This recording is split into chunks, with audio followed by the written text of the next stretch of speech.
আসসালামু আলাইকুম প্রিয় দর্শক, বাচ্চাদের খাবারের আজকের আয়োজনে থাকছে ৬ মাস থেকে ২ বছর বয়সী বাচ্চাদের জন্য পুষ্টিকর কলা সুজির রেসিপিটি যেমন সহজ তেমনি সহজপাচ্য। এই খাবারটি বাচ্চারা সহজেই গিলতে পারে এবং হজম করতে পারে। ভিডিওতে প্লিজ একটি লাইক দিন আর এরকম নিত্য নতুন খাবারের রেসিপি পেতে আমার চ্যানেলটিকে সাবস্ক্রাইব করে সাথেই থাকবেন। আর যারা অলরেডি এই কাজটি করেছেন তাদেরকে অসংখ্য ধন্যবাদ। চলে যাচ্ছি মূল আয়োজনে।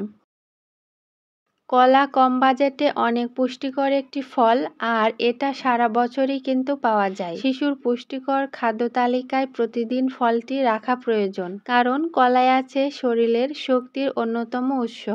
এতে রয়েছে manganese, vitamin B6, vitamin C, fibre, iron, vitamin A, এছাড়াও আরও অনেক পুষ্টি উপাদান। বাচ্চাদের শারীরিক বিকাশ বুদ্ধিতে সহায়তা করে, যেমন বাচ্চাদের স্মৃতিশক্তি বৃদ্ধি করে, অর্থাৎ বাচ্চাদের কিছু শেখার বা মনে রাখার ক্ষমতা বাড়ায়। বাচ্চাদের হজম শক্তি বাড়ায়, তাই বাচ্চারা বেশি খায়, ফলে বাচ্চাদের দ্রুত ওজন বৃদ্ধি পায়। কোষ্ঠকাঠিন্য দূর করে। কলাতে আরও অনেক স্বাস্থ্যকর উপকারিতা রয়েছে, তাই কলা কিন্তু বাচ্চাকে ৬ মাসের পর থেকে নিশ্চিন্তে খাওয়াতে পারে। তো এই যে দেখুন, আমি একটি কাঁটা চামচ দিয়ে এই কলাটাকে খুব ভালো করে ম্যাশ করে নিয়েছি। এরপর আমি চলে এসেছি চুলায় একটি প্যান দিয়ে পরিমাণ মতো বাটার দিয়েছি। বাটারে আছে গুড ফ্যাট, আপনারা ঘিও দিতে পারেন, যা বাচ্চাদের স্মৃতিশক্তি বাড়াতে সহায়তা করে এবং সাথে ওজনও বৃদ্ধি করে। তো এরপর বাচ্চার চাহিদা অনুযায়ী আমি এখানে সুজিটা দিয়ে দিচ্ছি। এখানে আমি ঘরের তৈরি সুজি দিয়েছি। আপনারা আপনাদের বাচ্চাকে যে সুজি খাইয়ে অভ্যস্ত সেটাই আপনারা দিয়ে নেবেন। এরপর সুজিটাকে খুব ভালো করে ভেজে পর্যাপ্ত পরিমাণে পানি দিয়ে সুজিটাকে খুব ভালো করে নেড়েচেড়ে রান্না করে নিব।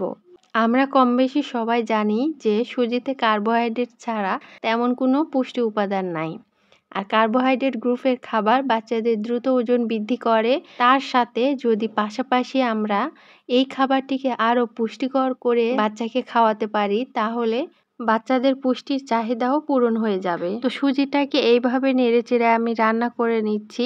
রান্না আমার প্রায় শেষের দিকে। আমি এখন এ পর্যায়ে চুলাটাকে একদম বন্ধ করে দিয়ে ম্যাশ করে রাখা কলাটা এর মধ্যে দিয়ে দিব। কলাটাকে দেওয়ার পর সুজির সাথে আমি খুব ভালো করে মিশিয়ে নিচ্ছি। সুজিটাকে অনেকভাবে রান্না করা যায়। আপনারা চাইলে এর মধ্যে খেজুরের পিউরি করেও দিতে পারেন, আবার চাইলে আপনারা আপেলের পিউরি করে দিতে পারেন। খাবারটি যেহেতু ৬ মাসের বেবিদের জন্য তৈরি করেছি, তাই আমি এখানে কোনো লবণ ব্যবহার করিনি, কারণ ডক্টররা বলে থাকেন ১ বছরের নিচের বেবিদের জন্য লবণ দেওয়া যাবে না, কারণ তাদের কিডনি ও লিভার অপরিপক্ক অবস্থায় থাকে, তাদের কিডনি ও লিভারে ক্ষতিকর প্রভাব পড়তে পারে। তাই আমি এখানে লবণ ব্যবহার করিনি।